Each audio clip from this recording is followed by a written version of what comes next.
Assalamualaikum, selamat pagi, selamat siang, dan selamat malam bangsa Indonesia di seluruh Nusantara. Pada kali ini kita akan membahas sebuah tema dengan judul menghitung peluang Ganjar Pranowo sebagai capres berdasarkan jejak rekam Partai PDIP. Saat ini segala sesuatunya masih misteri. Meneropong Pilpres tahun 2024 nanti, tapi noise di sosial media ramai sekali, dan pada akhirnya yang dapat dilakukan oleh para pengamat masih sebatas menduga-duga.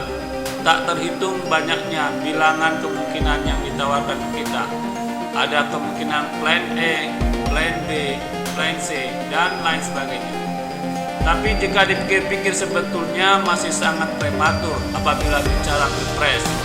Akan tetapi tak dapat dipungkiri gaungnya sudah mulai terasa. Akrobatik para elit politik seolah memantik publik untuk ikut menerka-nerka. Sebab itu juga bagian dari dinamika politik di negara demokrasi. Coba saja perhatikan yang dansa baru elit politiknya, bukan pengambil keputusan puncak. Sedang para kingmaker masih anteng di pertapaan. Mereka sama sekali belum turun gunung, apalagi menyinggung. Dan siapa saja kira-kira kingmaker di tahun 2024 nanti? Presiden Jokowi, Megawati, SBY, Yusuf Kala, dan Prabowo. Situasi yang ada saat ini tidak lebih dari trial and error dulu. Cek ombak dulu, wait and see dulu. Melihat respon masyarakat secara general, sebab ini memilih calon presiden dengan 270 juta rakyatnya, bukan memilih seorang presiden yang cukup didengar suaranya. Kalau kiut tinggal angkut. Sebentar kita flashback dulu ke tahun 2014. Barangkali masih lekat dalam ingatan kita agar dapat benang merahnya atas situasi yang ada. Bagaimana sih seorang Jokowi yang tidak diperhitungkan oleh banyak pihak kala itu, tapi dalam waktu yang relatif cukup singkat dapat mereduksi nama-nama tokoh besar di Indonesia yang mengencer duduk di istana. Jokowi datang dari kota Solo, Jawa Tengah setelah 2 periode menjabat wali kota. Kemudian diberi mandat dan terpilih menjadi gubernur DKI pada bulan September 2012. Dan ajaibnya dalam rentang waktu yang terbilang singkat, nilai jualnya melejit hebat dan menjabat gubernur tak sampai tamat. Apa hendak dikata, desakan rakyat mengalir di mana-mana. Hasil survei dari lembaga survei Jokowi bisa mencapai angka 43%. Agar ada gambaran jika dihubungkan dengan situasi menuju tahun 2024 nanti. Berikut inilah gambaran hasil survei media Kompas pada bulan Desember tahun 2013 yang dirilis pada hari Rabu. Nomor 1 Jokowi 43%, nomor 2 Prabowo Subianto 11%, nomor 3 Abu Rizal 9%, nomor 4 Wiranto 6%, nomor 5 Megawati 6%, nomor 6 Yusuf Kala 3%. Kendati hasil survei terbilang fenomenal, apakah Megawati serta-merta memberi mandat? Megawati adalah politikus yang sangat hati-hati dalam mengambil sebuah keputusan, dan ia memiliki insting yang kuat. Setelah dirasa matang, 1 bulan sebelum penutupan diumumkan calonan Jokowi berpasangan dengan Yusuf Kala. Jadi untuk diketahui Megawati kapasitasnya dalam berpolitik tak perlu diragukan lagi. Makanya dia disebut salah satu kingmaker yang disegani lawan politiknya sampai saat ini. Pengalaman politiknya didapat karena situasi. Saat Orde Baru berkuasa, dia adalah tokoh yang berusaha dikerdilkan dengan segala cara. Itulah yang membuatnya sangat matang. Memberikan mandat pada Jokowi pun saat itu tidak semudah seperti membalikan tangan, karena di dalam internal partai PDIP juga terdapat silang pendapat. Tapi keputusan tetap berada di tangan Megawati, dan pada akhirnya semua sendiko dawu atas titahnya. Pada periode kedua tentunya tak sepelik di tahun 2024, tak sepelik di tahun 2014. Posisi petahana tentu lebih menguntungkan Meski untuk menuju istana, jalan yang dilalui terjalnya luar biasa. Partai PDIP diuntungkan memiliki Jokowi, sebaliknya Jokowi pun demikian.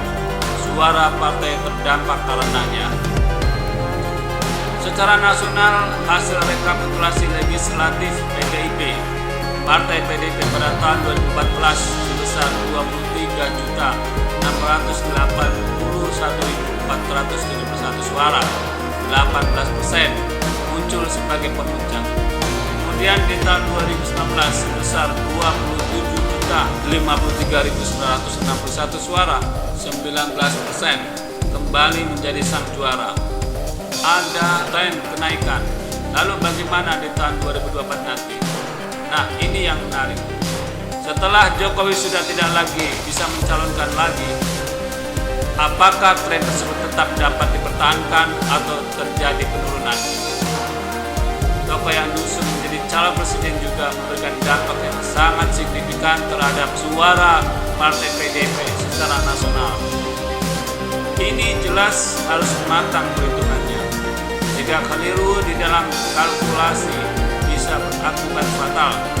Sudah pasti seorang Megawati akan melihat hal ini secara serius. Kesempatan Partai PDIP untuk hat-trick akan hilang begitu saja.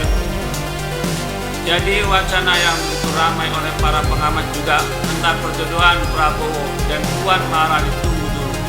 Partai PDIP jelas tidak akan semudah dan segegabah itu. Analisanya sederhana, Partai PDIP sebagai pemuncak suara nasional dengan jumlah 19,33%, sedang Partai Gerindra 12,57% suara. Artinya di sana ada selisih 6,76% suara dan itu nyaris setara 10 juta suara pemilih. Dengan selisih yang begitu besar, apakah mungkin Partai PDIP akan mengorbankan salah satu kader terbaiknya hanya duduk sebagai wakil presiden saja? Bagi saya ini jelas tidak masuk logika dan tidak akan mungkin diambil opsi konyol tersebut. Sama sekali tidak menghargai jasa para kadernya di akar rumput. Bisa hancur Partai PDIP karena karma. So, wacana perkawinan antara Prabowo Puan itu hanya isapan jempol belaka. Bang Lambe agak rame. Lagi pula Partai PDIP melihat peluang Puan Maharani masih terbilang kecil. Survei membuktikan selama ini angkanya baru kisaran 0,5% hingga 2,5% saja. Untuk naik sangat berat. Puan memang spesialis yang cocok di balik layar kemenangan. Sebagai panglima tempur bukan pemain. Perhatikan sejak tahun 2014. Di mana Megawati 6% saja tahu diri dan memberikan jalan pada Jokowi yang memang paling tinggi. Memang betul, Pilpres masih jauh. Masih ada waktu buat Puan untuk berbenah dan menaikkan elektabilitasnya. Tapi tetap saja tidak akan bisa menembus 3 besar, apalagi sebagai pemuncaknya. Maka saya mengambil sebuah kesimpulan.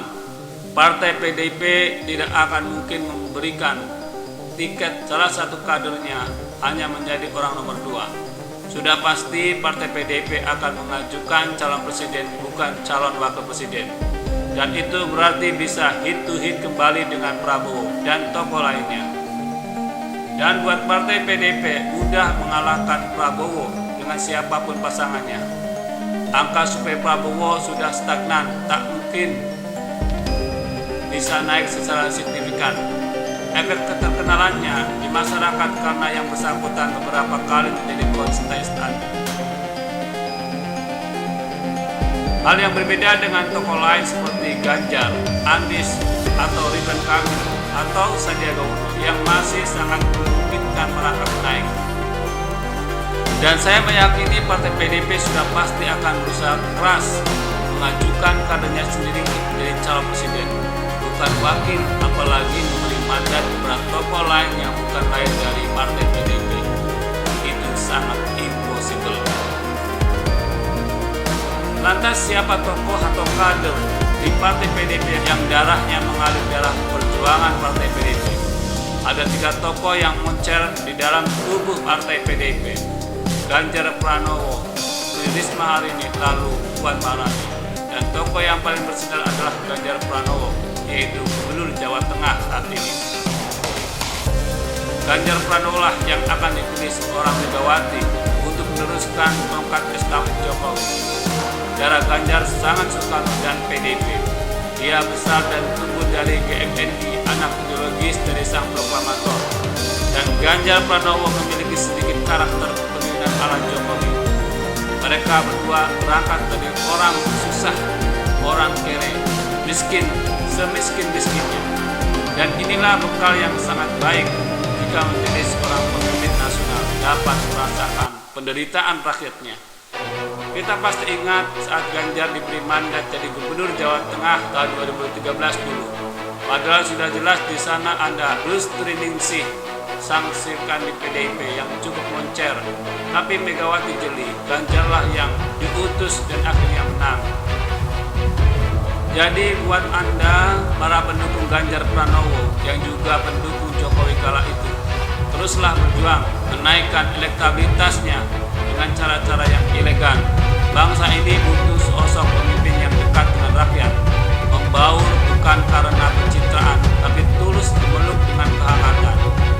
Dan jangan sampai bangsa ini jatuh kepada pemimpin yang naik tahta dan duduk di singgasana dari menjual agama. Ini jelas sangat-sangat berbahaya, dapat memecah belah anak bangsa. Sia-sia saja rasanya jika hal tersebut terjadi. Presiden Jokowi sudah berusaha keras menutup ruang para pengasong agama berkembang dan bertumbuh liar selama ini. Harus ada yang melanjutkannya, harus ada yang merawatnya dalam negara kesatuan Republik Indonesia yang berdasarkan Pancasila. Demikian, selamat berjuang kawan-kawan.